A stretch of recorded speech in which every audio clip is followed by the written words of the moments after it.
We've set out to make over Minecraft one biome at a time, so get ready for owls, stone golems, an entire mansion overhaul, and more in the Dark Forest update of our mod, Biome Makeover. Hey there, I'm Max, and joining me as always is Sam. Howdy. And we are the two devs behind Biome Makeover. We'd like to thank you all for your wonderful comments and support you've given us, both on the YouTube and the Discord. And if you'd like to join our Discord, link below, and be sure to subscribe to not miss future updates from Biome Makeover. Speaking of which, at the end of this video, we will be announcing what biome we are covering in our next update. So be sure to tune in to the end of the video for that. But now, let us talk about the Dark Forest. This update had a lot of challenges and quirks with it. What do you think about it? So, the main problem is it's just a forest. There's like nothing like particularly special about them, so we didn't have a lot of theming to go off. With like the Badlands, we obviously had like Western theme. With swamps, there's a lot of like swamp animals. It's a unique environment. This is sort of just a forest, and we sort of had to make up our own lore, sort of based off like the fact that the mansions are in there. And we sort of went for a more mystical feel, because there's sort of magic users, you've got your evokers and stuff like that, so... One of the things I wanted to have from the very beginning was owls, and that's one of the first features we began to develop as we started this update. They were a lot of fun. The model is finding a balance between fitting that kind of blocky, cubey nature of Minecraft and the other pre-existing models and mobs, but still having a good degree of definition and interest. And I feel like it walks that line pretty well. What kind of issues did you face kind of animating this and other things? Because I feel like it took a little while, right? Yeah, so Minecraft models, in vanilla at least, and the way we do it, are completely done through code, so through math equations and like sheer luck. And you'll notice these guys have like a wing that sort of folds out. And that's quite a complicated thing to get going, as well as him like turning at the same time, stuff like that. So there is ways for us to like sort of animate like with keyframes and that sort of stuff, but to keep sort of a vanilla-y feel, I think it's quite important to do it sort of the vanilla way. And I think I ended up doing a pretty good job. They are complicated animals. AI-wise, it was surprisingly like easy to get them going. Parrots do what they want to do most of the time. So a few modifications to that, and really it wasn't a whole lot more. Yeah, they're very similar. They're basically a parrot-wolf hybrid in functionality, right? So they'll fly around, they'll perch, they'll do other things, but they'll still attack like game and some passive animals like chickens and such. And they can be tamed and bred like wolves can. So you can have a whole flock of owls following you around. Yeah, so they'll follow you around and they'll fly after you. A change from the wolf AI is when they teleport, they won't teleport necessarily onto a safe spot. So if you're flying, say, with an elytra, they will somewhat follow you. They'll do their best. Yeah. They're great. I think they're a great addition, and I think it brings a lot of life. Their hooting in the background does, I think, a lot. If you're just walking through a forest and you hear them ooh, in the background, it's pretty great in my opinion. Yeah. A few things you might notice is that their eyes actually glow in the dark, similar to like an Enderman's eyes or a spider's eyes. They'll have that kind of like glowy yellowness. Not that they produce light. Glowing in Minecraft's kind of weird, but they are. It has a little bit of depth and like character to them, and you can kind of see them looking at you in the distance. Another mob that we've added to this update, which is kind of the most original concept, I think, and probably one of my favorite additions to this update, is the Rootling. These guys, which are almost a take on kind of like mandrakes, are a sentient plant-based mob, like an animal-plant hybrid. Yeah, the original concept, like when I pitched these, was a mandrake essentially, but we didn't want sort of like the paralyzing effect they traditionally have, or the screaming, because that just sounds annoying. So we sort of ended up on this sort of like root vegetable man. Yeah. They're very cool. They run away from you when you're holding shears, which is very cute. Yeah. Yeah, or they like you when you have bone meal. They enjoy being bone milled, or you can shear off their plant up top, and There we go, got it'll give you some petals. They don't enjoy it, but you can get it. The petals, You get petals. like other petals added in other updates, can give you dyes of that perspective color. Or of course they like being bone mealed like plants, and they'll get a random flower on top of the head each time, so you get a random petal, not just one per mob. Yes, yeah. It doesn't have all 16 of the Minecraft colors, but a few colors we felt like were appropriate for this specific biome. So, yeah, they have a ton of personality. They love following other mobs, looking at flowers. They enjoy the water. You might find them taking a dip in pools around the biome. And they're a great addition just to have around as companions and friends. Yeah. We did a whole video on them if you want to see more of them, really. Yeah, so that is one thing I will mention. We have been doing little feature like previews for this development cycle of this update, and that's something we do continue to plan on doing in the future. So if you like that and you want to see features as they develop, be sure to subscribe and keep an eye out for those videos. They do have a couple drops. They drop a bulbous root, which is kind of just like them. It's similar to a fish dropping fish or a chicken dropping chicken. It's just like their body. These can be roasted up and used as food. Nice. Yeah. They also dropped their seeds. Mm-hmm. Which you can then plant. And then you can either wait for them to grow, or you can bone meal them. Yep, just like any other plant. So these guys actually can't be bred like a normal mob or animal. When you kill them, they'll drop 1 to 2 seeds, and that's actually how you get more of them. Yeah, it's think of worth them like noting a crop that move.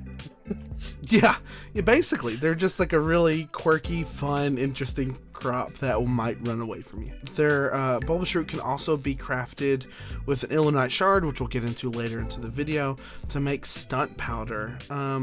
This is something I've kind of wanted in the game for a while. It's more or less a cosmetic thing, but applying a stunt powder to a baby version of a mob will keep it from ever growing up. So you'll have kind of like a teacup dog.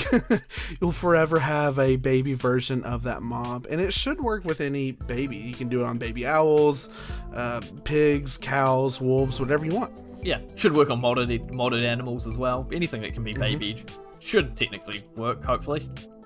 Yep, and if you ever change your mind about this, you can just throw an antidote on it, which is a potion that we've added in a previous update, the swamp update, and that'll cure it of its stunted nature, and it will eventually grow up. Okay, next feature you might have noticed in the background is this massive tree. This is an ancient oak tree. It's a darker variant of the dark oak. It's sort of an older one. It's gone a lot darker. It's grown very big, and it's got ivy growing all over it. Yeah, so a lot of fun things here. Kind of the inverse of the blighted balsa, which is a nearly white wood, which is one of the first additions to the mod itself.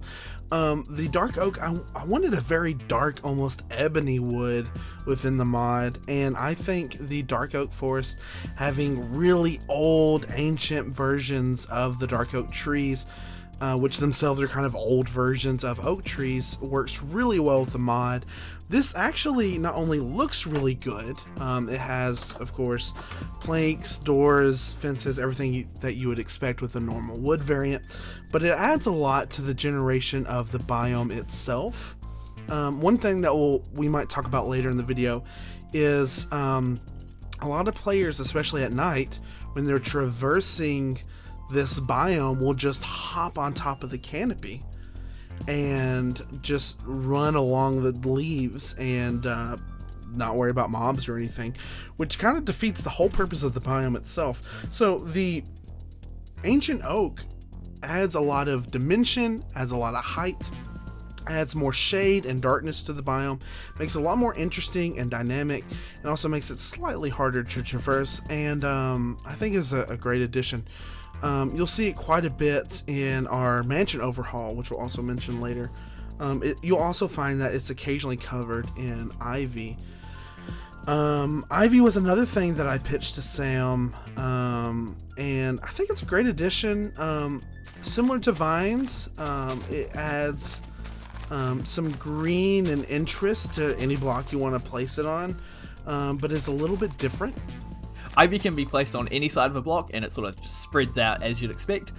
You can't climb it quite like vines, it's just sort of an aesthetic thing, and it just gets placed, it looks really nice.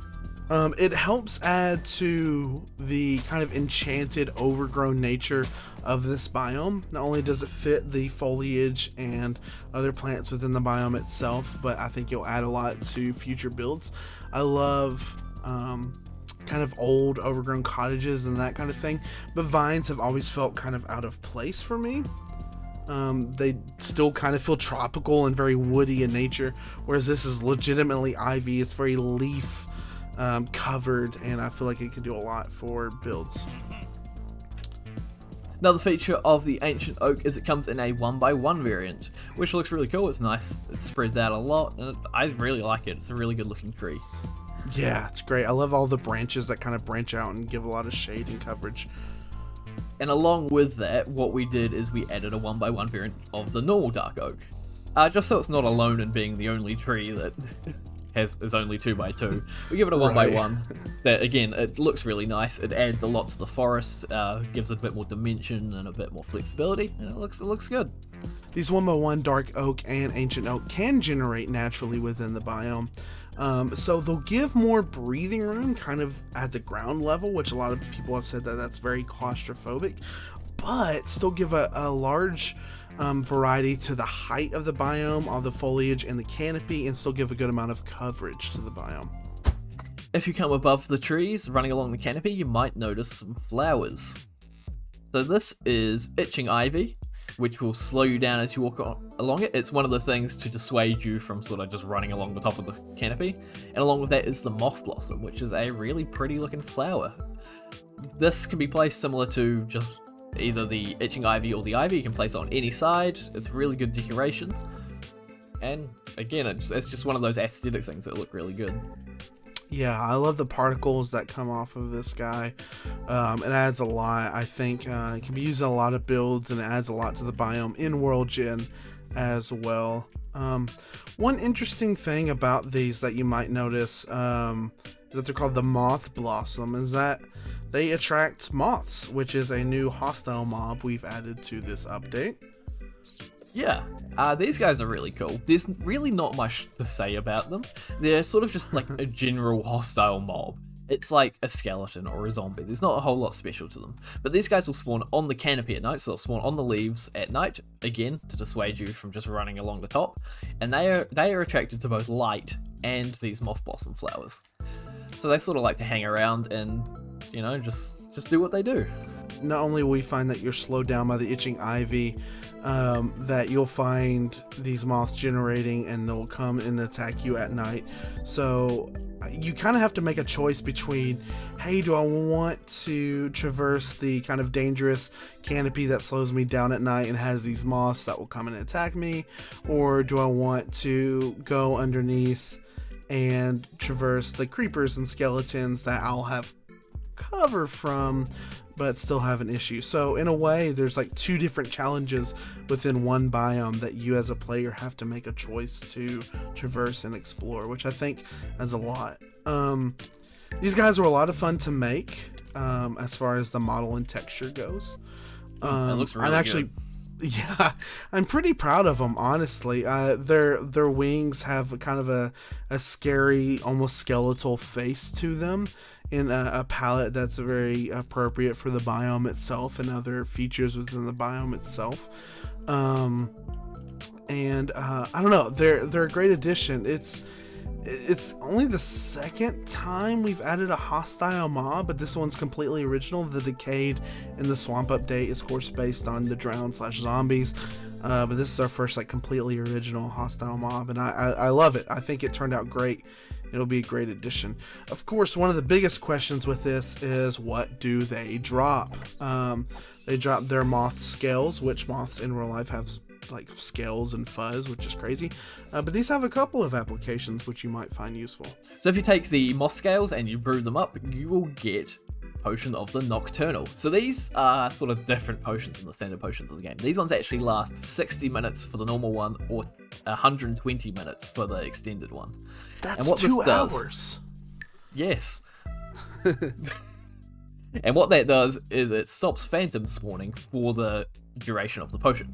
So if you don't want to go to sleep, you're just doing some work in the night, you don't want to be worried about phantoms, just drink one of these and you've got 60 minutes or 120 minutes of protection from the phantoms. Very good, very good. And these can also be crafted, the moth scales can be crafted with the ectoplasm from the Badlands, the ghost drop, and it actually gives you the phantom membrane, which is just the vanilla item, which can be used in all applications that it has, including repairing your elytra.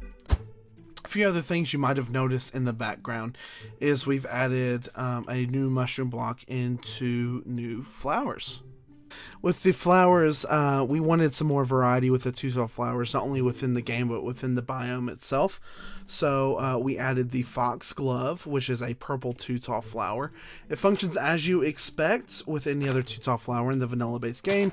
You can bone mill it to get more of them. You can craft it into the dyes. We as well added the black thistle, which is a black two-tall flower you can craft to get to black dye. I wanted to have it kind of echo the wither rose, which is the black flower in the vanilla game. So it doesn't quite do the same thing. It does give you a few seconds of weakness if you walk through it. It doesn't wither you, but it's still discouraged to walk through it. And this could have applications in farms or PvP or other things. I'm really interested in see how players use this, as well as other features within the mod. Any thoughts on this? No, it's textures, good. anything? Good. No, yeah. I really like the texture of the foxglove. I think it might be my favorite flower. Something else you might have noticed in the background is these wild mushrooms you might find sprouted around in the dark forest. These come in a few different textures and a few different varieties. What are your thoughts on these? I really like them. They're just a really good decoration. They're not particularly useful for anything. There's better ways to get mushrooms, but they look good. You can put them in a pot. If you want food and you're in a hurry, I guess you could hit these and then you can make some stew. I don't know. I just think they're good. I also added these wild mushrooms into the mushroom fields, so a bit of a retroactive upgrade there. So to add to the mystical feel of the biome, we wanted to have something magical. So we added these crystals. They're kind of similar to amethyst in the upcoming 1.17 update, but they don't come in geodes. They come in these shards like this, these sort of rocky outcrops that have the crystals growing off them. The stone is called Mesmerite, which has a very subtle animation if you look, and that can be crafted into polished variants and stairs and slabs, all that stuff. And then you've got the Illunite clusters. The Illunite crystals, they're used in a new system, which we'll talk about in a little bit. And yeah, they look really cool, they sound really good. And you can also find these in patches underground. So there's a little bit of an underground update. You can find these in small patches. There's fewer crystals underground, but you'll definitely find a bunch of the stone. Yeah, this is almost, think of it almost like a granite andesite diorite variant, except more kind of enchanted and magical. Like Sam said, the texture itself is slightly animated. The crystals are really interesting because they kind of function as a light source that automatically updates with the day-night cycle. So the thought process behind these is that the Illunite gets their illumination from the moon itself, which the name we came up with because it fits with illumination, but also with the illagers and maybe perhaps an origin of their magical properties and interests. And if you break one of the clusters, you can get these Illunite shards, which you can craft with cobblestone to get more Mesmerite if you want some. So technically it is farmable. But also these shards can be used for curse enchanting. So the idea behind it is you can upgrade any enchanted item, but you can also curse it at the same time, so there's a bit of a downside. So you put an Illunite shard in the bottom there, and then an enchanted item. So you notice on this one it has Fire Aspect 2, Sharpness 5, and Unbreaking 3. So I'm going to put it in the altar here. You see we get a little animation. and a fun little sound Neat to go along with sound. it. Yeah. So if we look at this now, we have Fire Aspect 3, which has been upgraded. We've still got Sharpness 5 and Unbreaking 3, but we've also added Curse of Sickness 3, which is a very bad one, actually. So Fire Aspect has been upgraded by 1 level, but we've been added with the Curse of Sickness. So what are your thoughts on this? Yeah, I love this. This is actually... So I mentioned the Rootlings being one of my favorite additions to the mod. If this isn't tied with the Rootlings, it's in second place. I think something that the vanilla game suffers with a lot is that there is subjectively a best armor or a best combination or tier of armor and tools and that kind of thing. This makes it to where it's more customizable to your playstyle and what specifically tasks you're doing. Biome Makeover adds a lot of different new curses, which won't cover all in this video, but they kind of impact different playstyles and different tasks differently. So you have to strategize on which tools you're using, which armors you're using, which different items you're using for each specific instance, which I think is great for the overall game itself. And we've done a lot to balance the system. I know some people were concerned after the last video, but you can't add new enchantments to this tool. There's no way to do that. You also can't curse it again. So you're basically stuck with what you have. You can grindstone it off, but I believe the curses still stay there anyway, and then you can't add new enchantments to it after that. So it's basically a one-time use lucky dip. So there's a big risk and reward factor out of this. Absolutely. So it adds a new branch to the enchanting system, which you don't have to do at all, completely optional, but gives you a lot of versatility and applications for that, as well as adds expansion and acquiring to the curses in the vanilla game. So you can get curse of books by just putting a book in here and getting a shard, which previously there wasn't an easy way to acquire curse books outside of villager trading. As well as obtaining the new curses that we add within this mod and other mods themselves. Yeah. So we added a bunch of new curses. We're not going to go into them in depth, but we've got, say, the Curses Decay, which we added in the last update, which makes your tools and armor break quicker. We've got one that makes phantoms appear quicker. We've got one that makes you more likely to be hit by lightning. One that reduces your max health while you're wearing that item or holding it. One that makes you slide around like you're on ice, but only sometimes. It's quite a fun one. That one's a lot of fun, yeah. There's one that makes you sink faster in water, makes it hard to swim. There's one that makes you sit on fire for longer. There's one that makes it so you can't breathe underwater for as long. There's one that makes your swing speed slower. There's one that makes it harder to aim with your bow or crossbow. And there's one that makes you take more full damage. I mean, we've got a larger variety there. Some are worse than others, which is part of that risk and reward thing, because you're always guaranteed to have one curse, and that includes the vanilla, vanishing, and binding. So maybe some of those you wouldn't mind having, like, say, you're not going to be set on fire, so maybe you don't mind being set on fire for longer. Yeah, exactly. We did play test these quite a bit. We didn't want... We're the firm belief that curses should never be an advantage.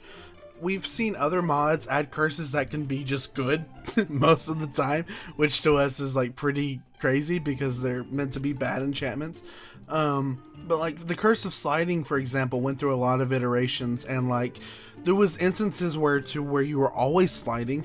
It's actually good for travel. You can build networks to actually travel a lot faster on ice or other blocks. So we didn't want to implement this. We wanted to have it to be intermittent, to be an annoyance and an inconvenience, which I think all curses should be to some extent. Another thing we didn't want to do to be completely like, you throw away this item now because it's so useless. Like none of them are particularly terrible in at least some circumstances. Like you probably won't want your armor to have depths if you're working in the ocean, but you probably won't mind it if you're just building a house.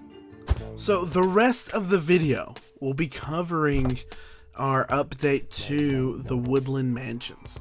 So it's worth mentioning here that if you plan on downloading this mod and playing it for yourself, which obviously we highly recommend you do, there is some spoilers, some content spoilers, which will be a lot more fun to discover on your own as you're playing the mod. So we recommend you pause this video, download the mod, play it yourself, play through a mansion, and then come back and see our implementation and thoughts on the mansion update itself, because this is honestly the bulk of how we spent our time in the mod. So just a fair warning, there's a lot of new items, features, mobs, that kind of thing in this mansion update itself, which is kind of like a Biome Makeover update in itself. So you've been warned. And moving forward, let's talk about how we updated the Woodland mansions. So, as you mentioned, this is what we spent the bulk of our time doing. This is probably why the update took so long. This was a big job. Nearly 4 months, or over 3 months at least. Yeah, so this was a big job. So just in terms of like the technical aspects of it, it's a complicated piece of software to generate this. There's so many edge cases. There's so many like configurations it can be in. There's just so many problems that came up while just getting the basic like layout generated. And then there was actually building the rooms. Then there's balancing and all that other stuff. Plus the things inside it, which we'll talk about in a second. Yeah, it is so insane. This is, in the vanilla game, the largest structure by far, right? It's also probably my least favorite in the vanilla game. Well, that's why our mod exists, right? We feel like we should update different aspects of So after we show you our mansion, go to the wiki and look at what a woodland mansion looks like in the vanilla game. And you tell us which one you prefer in the comments below. Please do. Say that. So, although it's worth mentioning that the game itself, Mojang and the vanilla game suffered with a lot of limitations that we don't have. And they were implementing and trying a lot of new features that are Mojang at does this a great point job. Years old. Yeah. So we by no means want to say, "Oh, Mojang, you're such scrubs." Like, no. Mojang does an amazing job with everything they do, pretty much. God, they do an amazing job, and we don't at any point want to make it seem like, oh, we think we're better than you. No, they do a great job. So I've been interested in sort of dungeon generation for a while. You know that I've sent you several dungeon generators. So I've never done one in 3D. So essentially how this works is it generates the first floor, and then it chooses a couple of points to put some stairs, and it generates a floor above that, and then so on and so on all the way up. That's a simple version. That's just the layout. So that's what rooms are where. And then I can fill in some gaps, such as where courtyards are, such as where towers are, and then that's pretty much the layout. And then to actually put it in the game. So at this point, it's just a data structure that knows there is a room at this X and this Y. And then to put it in the game, we've got many rooms, which I suppose we'll talk about in a second. And then we've got walls, which are, again, many variations. And then there's windows, there's corridors, there's the roofs. The roofs are a big pain point for me. You know, there's just so much to it. We'll probably go more in depth another time talking about the stuff, but it's very complicated. It's a giant, massive 6-7 story puzzle that we have to put together via code, and it's pretty insane, but we feel like it should give you a very enriched, dynamic experience that every time you generate a world, even with the same seed, will give you a unique experience exploring this giant mansion. Yes, I will say there are some things in the vanilla mansion that you don't get out of this mansion, but that's sort of just working with limitations, and I think what we've done creates sort of a better dungeon crawler feel rather than a vanilla mansion, which sort of you just go room to room and clear it out. But this is a bit more of an open plan, I think. So these mansions have over 200 unique pieces, which is insane compared to the only other thing we've done similar to this in the mod, which is the ghost towns, which has a fraction of that. We definitely wanted to feel like these were unique every time, and again had a lot of variety and a lot of merit exploring and getting loot, and just the build itself being unique every time. Yeah. So there's like you said, there's lots of different varieties of rooms. Some of the rooms are quite goofy, some of them are very normal. It's just, there's a lot of variation. You'll never get the same thing twice, and it's fun to explore. I've done a few runs through myself. There's always something new to find. There's a new configuration that makes it interesting, and it's just a really fun time.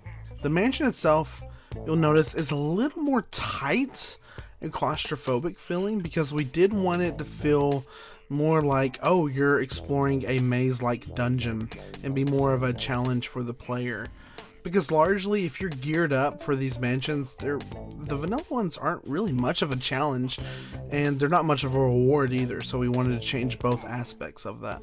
So a new thing we added to the mansions is the tapestries. These are kind of like banners, kind of like paintings. They're just decoration. They're fun to collect. There's an advancement for collecting them all.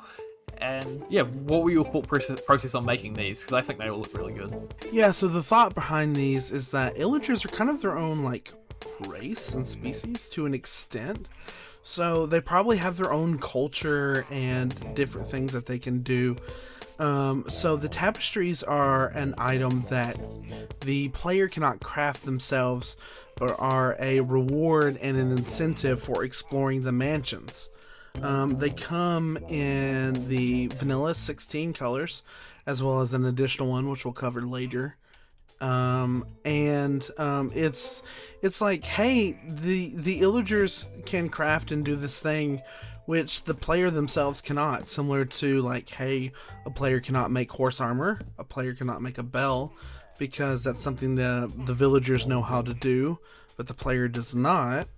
And the tapestries kind of expand upon that, and this is them telling their perspective of the Minecraft world. So one of the things you'll probably find while exploring the mansion is some crude cladding. So you might notice what this is if you've got an eagle eye. So if you look on something like a Ravager, or even the pillagers themselves, they've got this blue mysterious metal, and that's what this stuff is. We're calling it crude cladding. It's just like a piece of metal that we attach to other things, really. Yeah, it's something that the player themselves cannot craft. It's some sort of method that the illagers have honed and can understand. And it has a few applications that are actually really interesting. So the first one is that you can attach it to leather armor. And that gives you some armor that resembles the pillager. It's sort of around chain level of armor, I believe. Sort of chain and ironish. But it has some unique abilities. It gives you a little bit of knockback resistance, and it's also got a new thing called projectile resistance. So projectile resistance basically just stops arrows hurting you, sometimes. So it just gives you a bit of extra protection against pillagers, against skeletons, against anything that uses a bow and arrow, really. It's just a small chance of protection against those projectiles. And then another use for the crude cladding, which you'll find in the mansions, is cladded stone. So we talked about this in our other video, of course, but this is how you make our new golem, the stone golem. So this is a nice looking guy. He turns around, he stays in the same spot. He's sort of the pillager version of an iron golem. But this guy, he can use a crossbow. So you have to supply your own crossbows, and the crossbow can break. The more he uses it, the more the crossbow breaks. And yeah, so you'll have to recharge these guys occasionally, but they will shoot at enemies, they'll shoot at pillagers, they'll shoot at anything hostile to you. They basically will act as an iron golem when you make them yourself. But you might be able to find some in the mansions, and these guys will be hostile towards you, as they're crafted by the illagers, and they're not so friendly. Yeah, very well said. It's funny, the larger the update we have for Biome Makeover, the more things that get altered or cut or evolved during the dev cycle for various reasons. And this is a great example of that. Originally, early on in the dev cycle, I would have liked some sort of gargoyle or something on the eaves of the mansions that the player could build themselves for their own builds. And that kind of got scrapped or altered or evolved into what we know as the golems, these golems today. One thing you can do is if you load up a crossbow before you give it to them, they'll have one shot with any ammo that you put in there. So you can give them, say, a crossbow with a firework in them, and they'll have one shot with that firework. It's quite fun. Yeah, it can be a lot of fun in certain instances, and also any enchantments that you have on your crossbow that you give to them will also be maintained. So if you want to give them multi-shot, go for it. So in your travels through the mansion, you may find a staircase leading downwards. And this will lead you to the dungeon. You'll always have a straight shot to the special room at the end, but there's some branching rooms, you'll find some loot.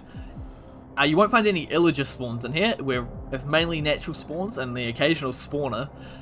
So it's worth exploring, seeing what you can find. So at the end of this long corridor, you'll find the study of the Adjudicator. He's sort of the boss of the illagers, is our lore behind him, I guess. Or at least the boss of this sect of illagers that live in this mansion. Yeah, so the idea is like he's kind of the senior illager. He's kind of the overseer of this group of illagers. And he himself kind of decides or helps dictate what these illagers do, what kind of patrols they go on, what areas they explore, what they do. He is our first iteration of a new boss within Minecraft itself. So he will have full-on health bar on the top of the screen. He'll have multiple phases when you fight him, his own unique loot, his own unique area. There's a lot of really cool things with the Adjudicator. Yeah, so we're probably not going to go over the fight here. We're going to leave that to you to do. It's a spoiler within the spoiler warning. But he's reminiscent of the unused Illusioner. If you've noticed, if you've seen the Illusioner in the game, it's that one that sort of spreads out. It's got multiple copies of itself. He can ride things. This guy uses a bow, he uses a crossbow, he uses an axe, he uses evoker fangs, and he's got his own unique attacks. Like there's a lot going to this boss fight. It's a very interesting boss fight. It's quite hard in some spaces. I would recommend giving it a go. It's a lot of fun. So one thing about designing a boss fight in Minecraft is Minecraft can be cheesed in a lot of ways. So there's ways to cheese the dragon, say with beds. There's ways to cheese the wither. You can get it trapped.